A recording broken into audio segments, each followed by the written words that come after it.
मैं ओम प्रकाश परिहार 30 वर्षों के अनुभव के साथ यूनिक मैथ्स गुरुशाला यूट्यूब चैनल पर सभी विद्यार्थियों का स्वागत करता हूं। यदि आपको वीडियो अच्छा लगे तो इसे लाइक और अभी तक जिन विद्यार्थियों ने अपने चैनल को सब्सक्राइब नहीं किया है वे जल्दी से इसको सब्सक्राइब कर दें। आज मैं आपके सामने कक्षा 9 का एक वीडियो लेकर उपस्थित हूँ और इस नए वीडियो के अंदर हम लोग जो आज लेने वाले हैं वो है रेखाएं एवं कोण, लाइन एंड एंगल।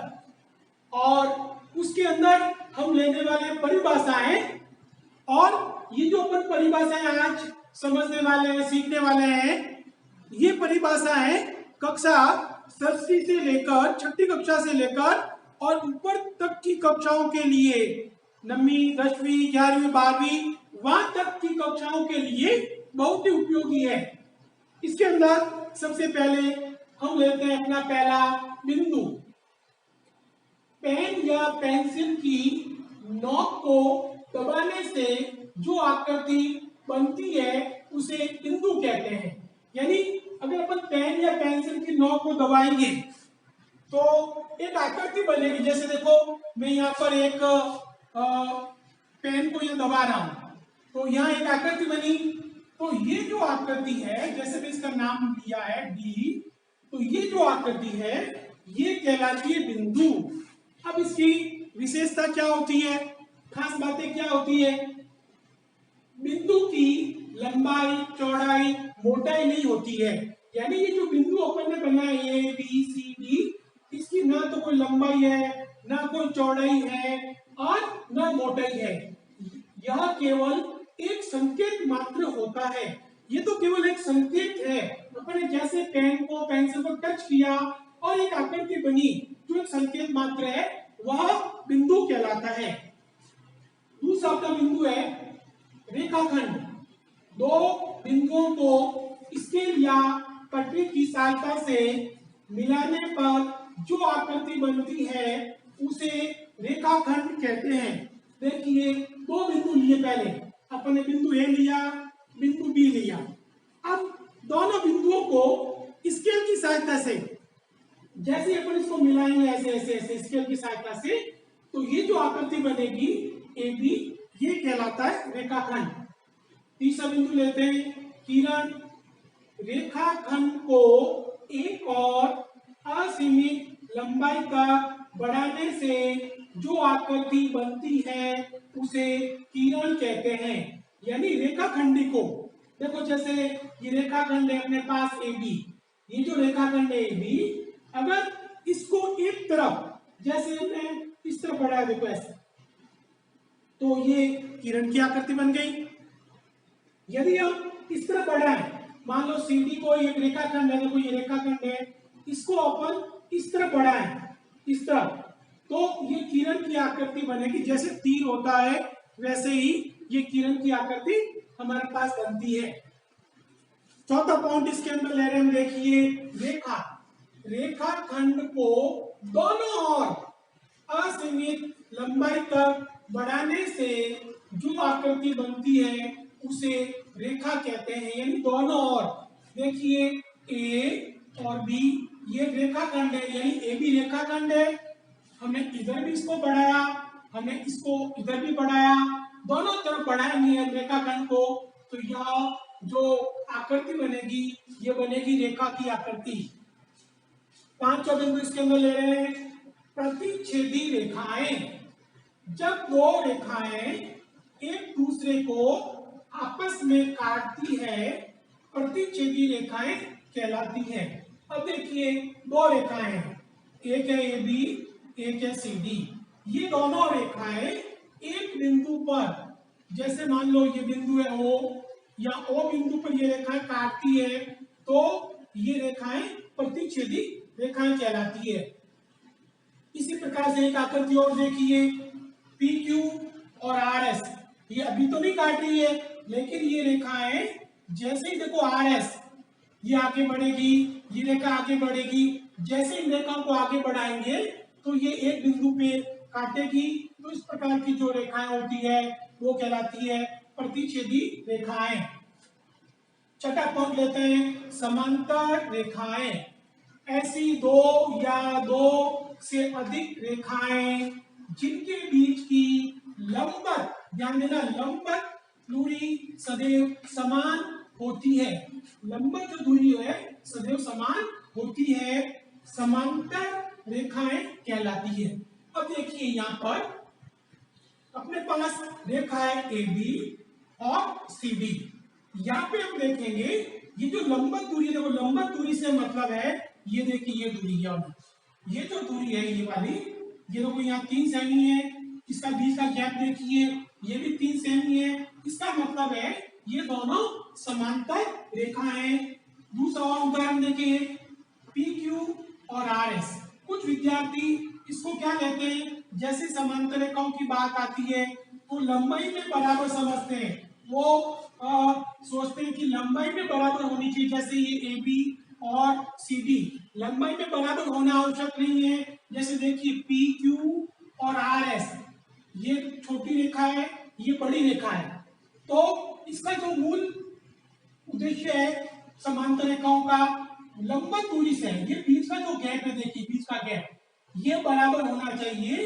तो इस प्रकार की जो रेखाएं वह समांतर रेखाएं कहलाती है। जैसे हम कह सकते हैं रेल की पटरी, जो रेल की पटरी होती है हम लोग देखते हैं उनके बीच का जो गैप होता है, जो बीच की जो लंबवत दूरी होती है वो सदैव बराबर रहती है। उसी प्रकार से ये समांतर रेखाएं कहलाती है। अब 7वां पॉइंट लेते हैं, संगामी रेखाएं।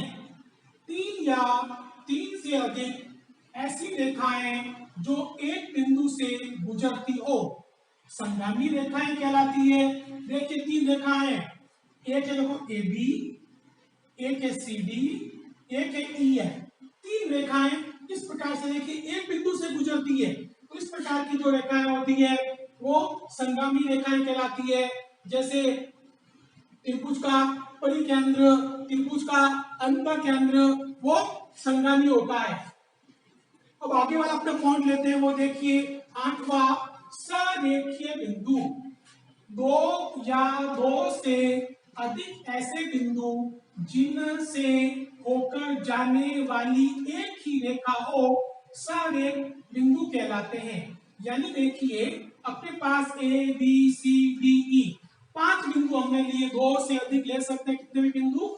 अगर इन बिंदुओं से होकर एक ही रेखा जा रही हो सीधी तो वह सरेखीय रेखा कहलाती है। अगर हमने इस प्रकार से बिंदु ले लिए, एक बिंदु हमने यहाँ ले लिया, एक बिंदु यहाँ ले लिया, एक बिंदु हमने यहाँ ले लिया, हमने जैसे मान लो P, ये बिंदु Q, ये बिंदु R, इस प्रकार से अगर अपन 3 बिंदु लेते हैं, 2 से अधिक बिंदु लेते हैं, हम अगर इनको मिलाएंगे इस प्रकार से, देखो ये हम बिंदुओं को मिलाएंगे आपस के अंदर इस प्रकार से, तो यह त्रिभुज बन जाएगी। यानी यह इससे जाने वाली एक रेखा नहीं है, 1 2 3 रेखाएं बन गई, तो हम इन बिंदुओं को कहेंगे असरेखीय बिंदु। ये है सरेखीय बिंदु और ये पी क्यू आर जो है ये कहलाएंगे असरेखीय बिंदु जो 3 रेखा खंडों से गुजर रहे हैं। अब देखिए नेक्स्ट नंबर पॉइंट लेते हैं, कोण। एक बिंदु से प्रारंभ होने वाली 2 किरणें कोण की आकृति बनाती है। अब देखिए एक बिंदु से, ये देखो एक बिंदु है ए, सिर्फ इससे 2 किरणें जा रही है। एक किरण अपने पास है ए बी और दूसरी किरण है अपने पास ए सी। तो इन 2 किरणों का प्रारंभिक बिंदु है ए जो शीर्ष कहलाता है। तो इस प्रकार से एक बिंदु से अगर 2 किरणें जा रही है तो वो बनाती है कोण की आकृति। अब इस कोण का अगर हमें नामकरण करना हो, नाम लिखना हो तो हम कह सकते हैं, जैसे हमने कहा कोण ए कह सकते हो, इसका नाम ऐसे दे सकते हो कोण बी ए सी, कोण बी ए सी लिख सकते हैं, या कोण सी ए बी, कोण सी ए बी।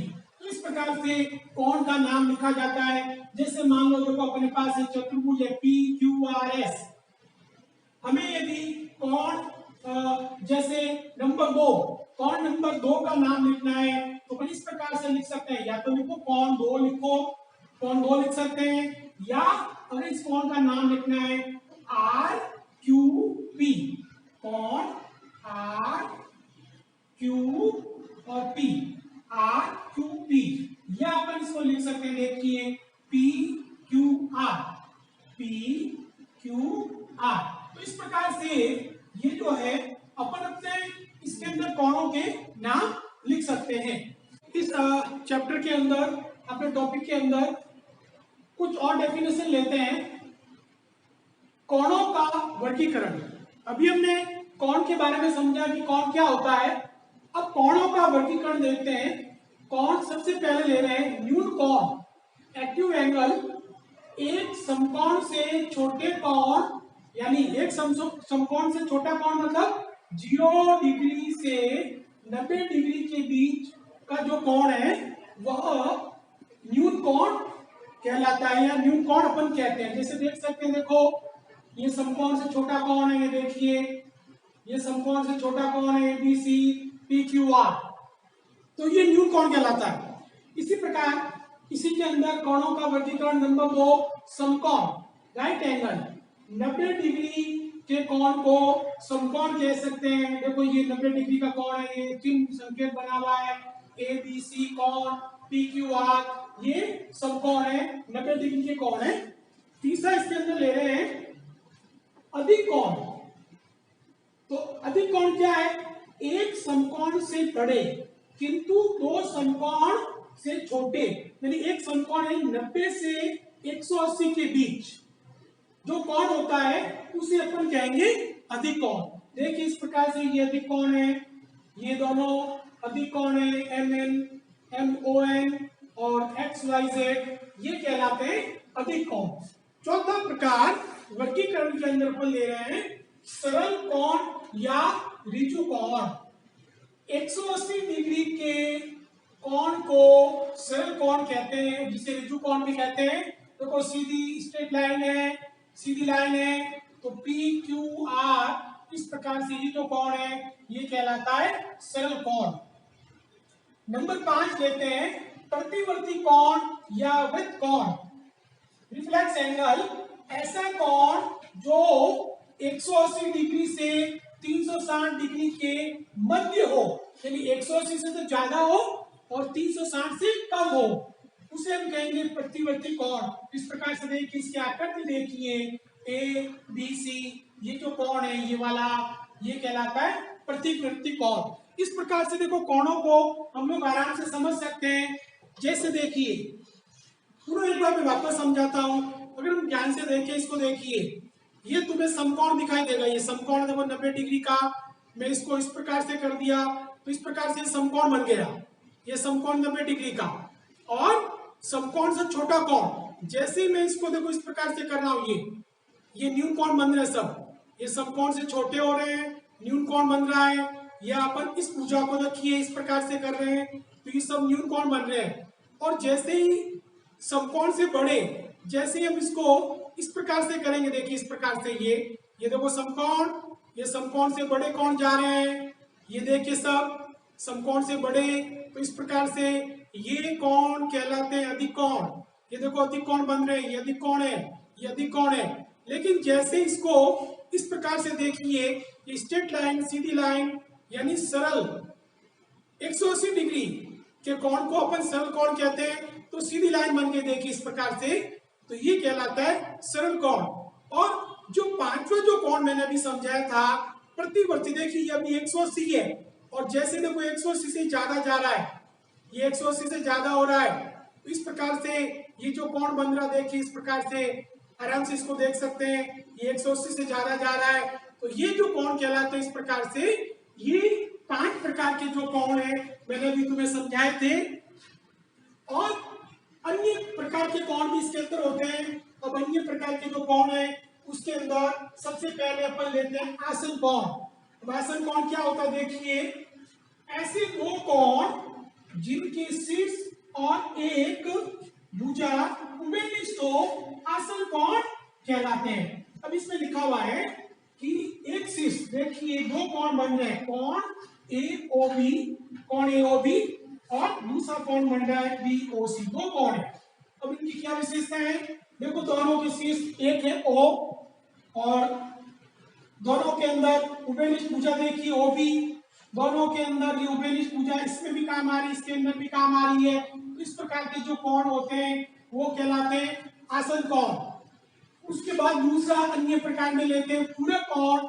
यदि दो कोणों का योग 90 डिग्री हो तो वे एक दूसरे के पूरक कोण कहलाते हैं। जैसे देखिए ये 20 डिग्री और 70 डिग्री दोनों को जोड़िए, 20 और 70 जोड़िए 90 डिग्री, यानी कोई भी दो कोण जैसे 10 डिग्री और 80 डिग्री ले लिया, 45 डिग्री और 45 डिग्री ले लिया, तो ये कहलाते हैं पूरक कोण। तीसरा कोण लेते हैं समपूरक कोण, या जिसे परिपूरक कोण भी कहते हैं। यदि दो कोणों का योग 180 डिग्री हो तो वे एक दूसरे के समपूरक कोण कहलाते हैं। देखिए जैसे 120 डिग्री का कोण है ये 60 डिग्री का है, तो ये एक दूसरे के समपूरक कोण कहलाते हैं या परिपूरक कोण कहलाते हैं। अगर हमें एक कोण दिया हुआ है जैसे 120 डिग्री का, हमें दूसरा कोण पूछा है समपूरक, तो वो होगा 60 डिग्री। 60 डिग्री दिया हुआ है, उसका समपूरक पूछा है तो 120, यानी कहने का जो अर्थ है, हम लोग ध्यान दें, अगर हमारे पास एक संपूरक कोण दिया हुआ है, दूसरा पूछा जाता है तो 180 में से माइनस कर दीजिए। अगर हमारे पास एक पूरे कोण दिया हुआ है और दूसरा पूरे कोण पूछा जाता है तो 90 डिग्री में से उसको माइनस करना यानी घटाना है। कोणों के वर्गीकरण के अंदर हम नेक्स्ट पॉइंट लेते हैं परिभाषाओं के अंदर। चौथा, शीर्ष बिंदु कोण। यदि दो रेखाएं एक दूसरे को प्रतिच्छेद करें तो प्रतिच्छेद बिंदु पर एक दूसरे के विपरीत बने कोण शीर्ष बिंदु कोण कहलाते हैं। हम इसको समूह कोण भी कह सकते हैं। अब देखिए दो रेखाएं प्रतिच्छेद कर रही है, देखो ए बी और यहाँ पर रेखा है सी डी। ये दो रेखाएं बिंदु ओ पर प्रतिच्छेद कर रही है, तो ये जो समूह कोण है, समूह यानी शीर्ष बिंदु कोण, यानी कोण 1 और 2 ये सदैव बराबर होंगे, कोण 3 और कोण 4 जो है ये सदैव बराबर होंगे। अब इसके अंदर अपन एक क्वेश्चन लेते हैं, यदि कोण AOC कोण AOC बराबर 50 डिग्री हो तो अन्य सभी कोण ज्ञात कीजिए, यानी 4, 1, 2 ये कोण अपन को ज्ञात करना है। ये कोण भी लोग कैसे ज्ञात करते हैं, हमें ये कोण दिया 50 डिग्री, तो अभी जो नियम हमने बताया था सीधा लिख सकते हैं कोण BOD, कोण BOD वो 50 डिग्री होगा। हम कारण लिखे आगे सम्मुख कोण। तो सबसे पहला सामने का कोण हमें मिल गया है, ये है देखो सम्मुख कोण, ये दोनों बराबर कर, ये 50 है, ये भी 50 आ गया। अब देखिए हमें 1 और 2 प्राप्त करना है, तो कोण हम 1 प्राप्त करते हैं पहले, यानी कोण AOD, कोण AOD वो हम कैसे प्राप्त करेंगे, देखो ये रेखिक युग्म बन रहा है, हमने छोटी कक्षाओं में भी पढ़ा है। तो 180 में से घटाएंगे तो सामने वाला प्राप्त हो जाएगा, यानी 180 डिग्री। देखो सरल रेखा पर बनने वाले कोणों का योग 180 डिग्री होता है, तो 180 माइनस कोण देखो 3, यानी कोण ये घटा लेंगे, ये 50 डिग्री घटाएंगे, 180 में से 50 घटाएंगे तो कोण 1 मिलेगा, तो ये अपने पास आ जाएगा 130 डिग्री। तो दूसरा आंसर में मिल गया देखो 130 डिग्री। अब ध्यान से देखिए, अगर कोण 130 है तो समूह कोण 2 भी 130 होगा, यानी कोण COB, यानी कोण COB बराबर भी होगा 130 डिग्री, तो लिखना पड़ेगा समूह कोण।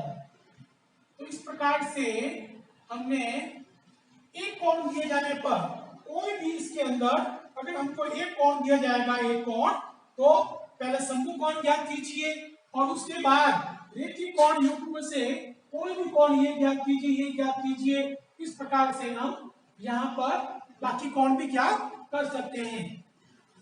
अब ले लें पांचवा बिंदु, इसके अंदर एक बिंदु के चारों ओर बनने वाले कोण। ये देखिए एक बिंदु है और इस बिंदु का जैसे हमने नाम लिख दिया O, ये एक बिंदु है O, तो इसके चारों ओर जो कोण बन रहे हैं, एक बिंदु पर विभिन्न सरल रेखाएं मिले, ये एक बिंदु है ओ, सरल रेखा मिल रही है, देखो ए बी मिल रही है, ये सी डी मिल रही है, ये ई मिल रही है, ओ ई मिल रही है, ओ एफ मिल रही है। तो इस प्रकार से मिले तो इस प्रकार बने कोणों को एक बिंदु के चारों ओर बने कोण कहा जाता है।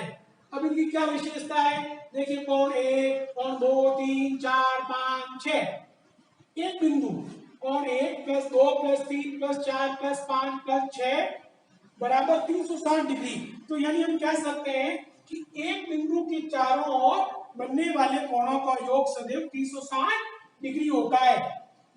इसके अंदर भी यदि हमारे पास कोण, जैसे मान लो बाकी सब कोण दिए हुए हैं, कोण 1 खाली है, अगर कोण 1 प्राप्त करना है तो 360 में से इन सबको जोड़कर कोण 1 प्राप्त किया जा सकता है।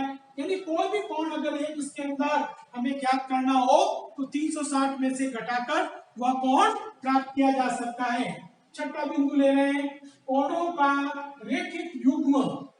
यदि कोणों की दो बाह्य भुजाएं दो विपरीत किरणें हो, ये देखो ये विपरीत किरणें इधर और इधर, तथा वे एक सरल रेखा में हो तो कोणों की मापों का योग 180 डिग्री होता है। ये देखिए अभी अपने पहले भी देखा था, सरल रेखा पर बनने वाले कोणों का योग 180 डिग्री होता है।